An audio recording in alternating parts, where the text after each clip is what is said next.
Fokus dua terduga penyalahgunaan Orang narkoba di bandar kawasan narkoba di Kota Medan. Polisi menggerebek kampung narkoba di Jember, Jawa Timur. 6 orang tersebut, dua diantaranya pasangan. Dalam penangkapannya, polisi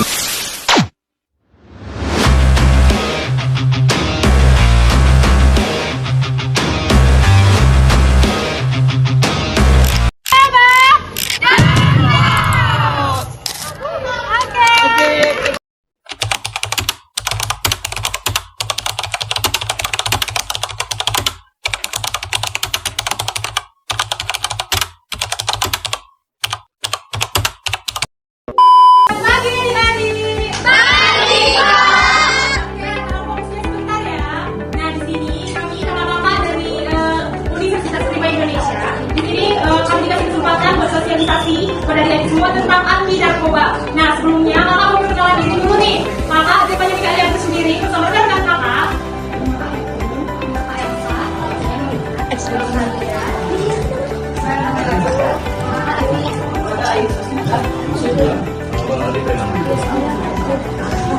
Oke, di sini tujuannya buat sosialisasi buat adik-adik mengenai tentang anti narkoba. Ciri-ciri orang yang terkena narkoba. Ayo angkat tangannya.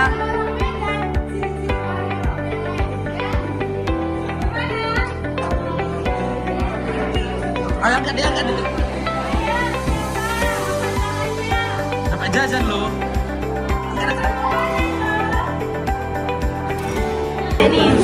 Namanya siapa?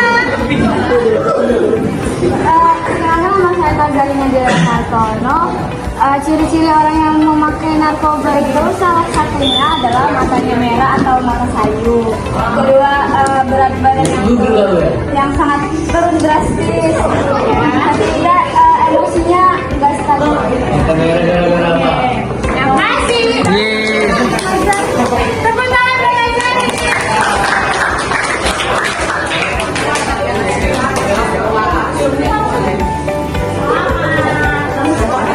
Adik-adik, apa itu, Bos?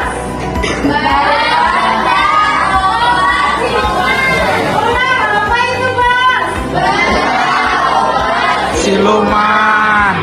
Nanti kalau kakak bilang narkoba dan bos, oke? Oke, ya semua. Narkoba Dan bos. narkoba. Dan bos. Ini programnya ya.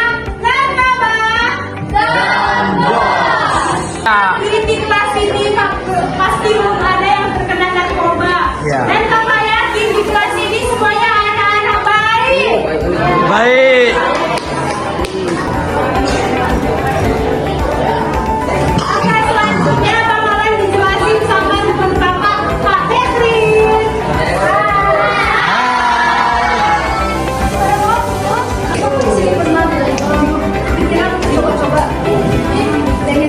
Pengen coba bermain gitu. Ada nggak yang punya? Oke, berarti di sini semuanya anak baik. Iya. Nggak bakal terkenal. Oke. Kita lihat ya. Buat pertama, nah kakak mau salah satu membaca dari kalian. Apa ya? Ini oke. Dia langsung tanda tangan. Boleh jelasin. Dampak penyalahgunaan di kalangan generasi muda. 1. Prestasi akademik. Hilangnya konsentrasi dan motivasi belajar yang berujung pada kegagalan studi atau drop out.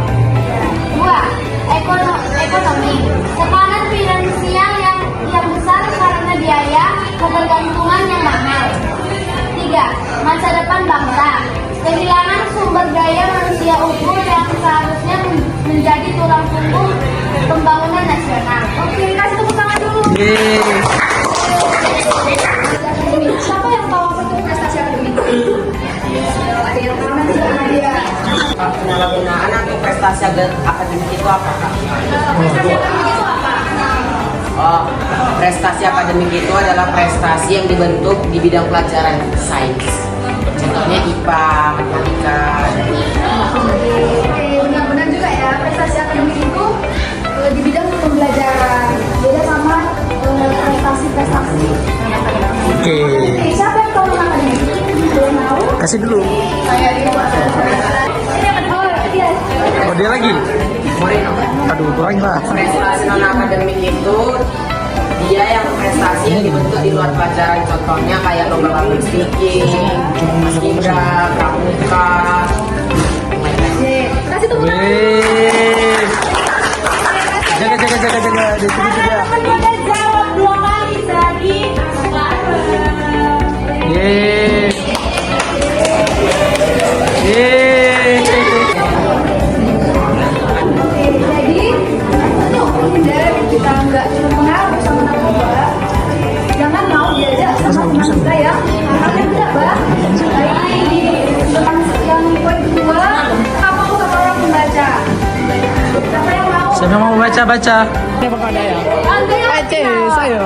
Mata aduh udah lajuin. Nggak apa-apa. Aja ya. teman-temannya diam dulu ya. Ekonomi, karena sosial yang bisa karena biaya ketergantungan yang mahal.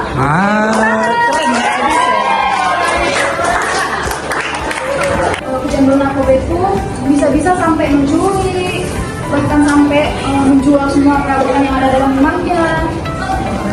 Sampai-sampai dia udah menganggap itu semuanya halal dan ya udah dilakuin aja gitu. Karena dia udah kecanduan dan benar-benar nggak bisa kalau nggak pakai narkoba lagi. Jadi untuk adik-adik semua yang ada di sini jangan coba-coba apa tadi? Jangan coba-coba terpengaruh untuk ikut coba Narkoba. Oke, nanti akan ada pertanyaan ya dari sini. Jadi kalian harus fokus ya. Oke, poin ketiga, yang membaca dari bahasanya dulu ya. Coba yang adik pakai kacamata. Iya.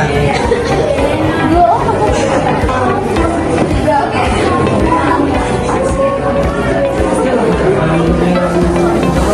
Masa depan bangsa, kehilangan sumber daya manusia unggul yang sehat, seharusnya menjadi pelaku pembangunan nasional.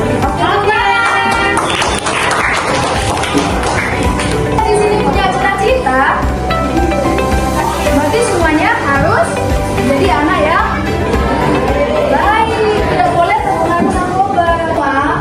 Adalah harapan bangsa. Jadi kalau kita udah susah, udah bukan bernarkoba, kita itu nggak bakal bisa melanjutkan masa depan kalian lah. Oke, dari sini kakak punya pertanyaan nih. Oke kak, kita lanjut pertanyaannya.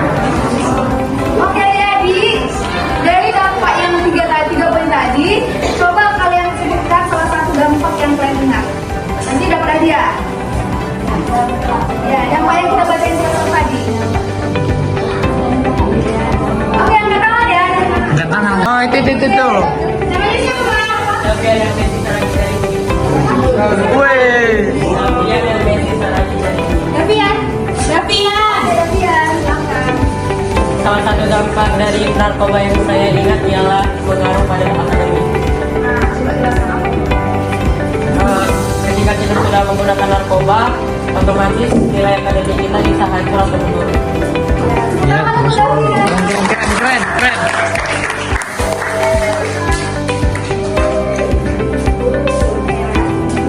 Jadi, salah satunya tadi adalah Ini dijelaskan oleh teman saya. Halo Dede. Selanjutnya itu faktor risiko terjadinya penyalahgunaan narkoba dan peran lingkungan. Yang pertama itu risiko apa saja yang terjadi sih di lingkungan kita yang mendorong faktor terjadinya penyalahgunaan narkoba itu. Yang pertama itu tekanan teman sebaya atau peer pressure. Menurut adik-adik sekalian, kenapa teman sebaya menjadi risiko terjadinya penyalahgunaan? Ada yang bisa jawab? Sepantaran teman sebaya gitu kan.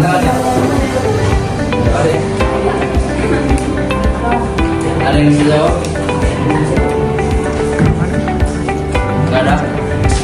Oke, abang jelaskan dulu ya. Tekanan teman sebaya atau peer pressure itu terjadi. Kenapa menjadi faktor risiko terjadi di penyalahgunaan? Karena teman sebaya itu menjadi salah satu keluarga terdekat yang kita punya. Jadi terbawa-bawa. Misal circle kita nih kebanyakan pemakai narkoba.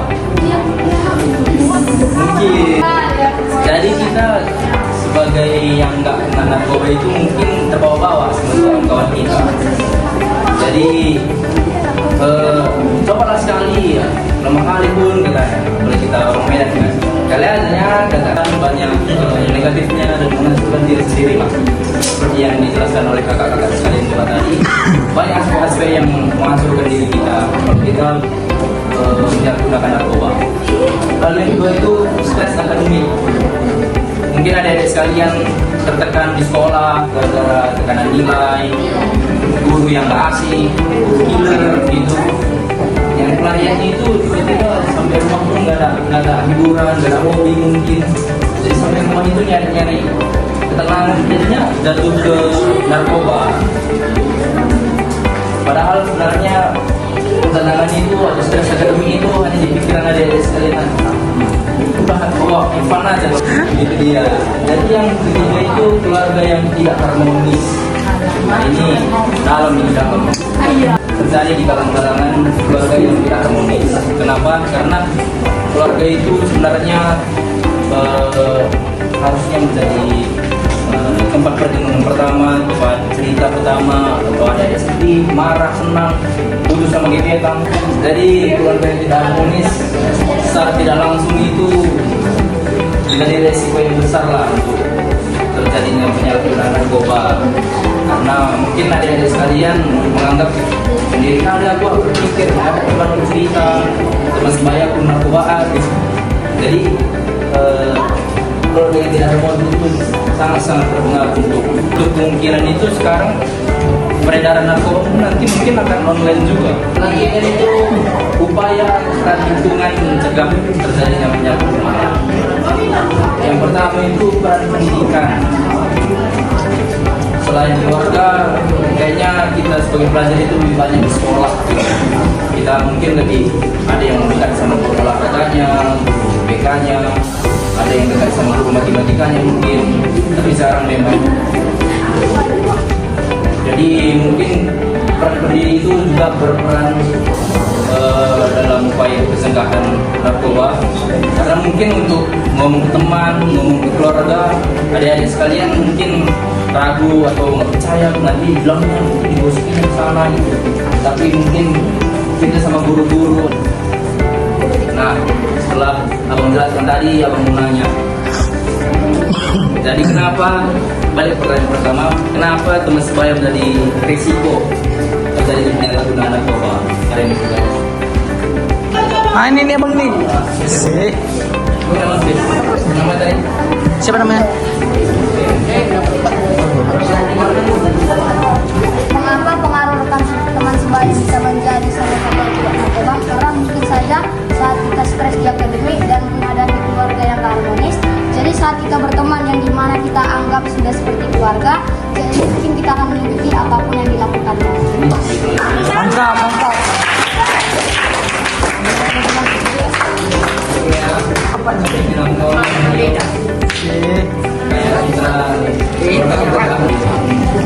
Selanjutnya itu kesimpulan dari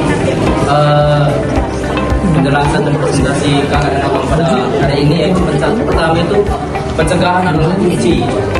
Mencegah itu lebih mudah daripada mengobati katanya. Karena memang betul adik-adik, memang banyak yang terjadi di lingkungan kita itu yang sudah terkena narkoba. Mengobati itu susah kali, mau di rehab. Kalau rehab pun mungkin dia akan kembali ke zona itu, ke lingkungan seperti itu. Jadi lebih baik kita mencegah dari awal. Ada circle kita yang seperti itu, tahu-tahu lah kita menjaga batasan, ada sosial lingkungan kita seperti itu, tahu kita menikmati. Lalu yang kedua itu kedaulatan diri. Mahasiswa yang mencintai dirinya tidak akan membiarkan zat kimia merusak masa depan dan potensinya. Jadi kita harus tahu potensi diri kita, tahu apa yang kita punya, tahu apa yang kita inginkan di masa depan. Jadi tahu kita melakukan hal itu.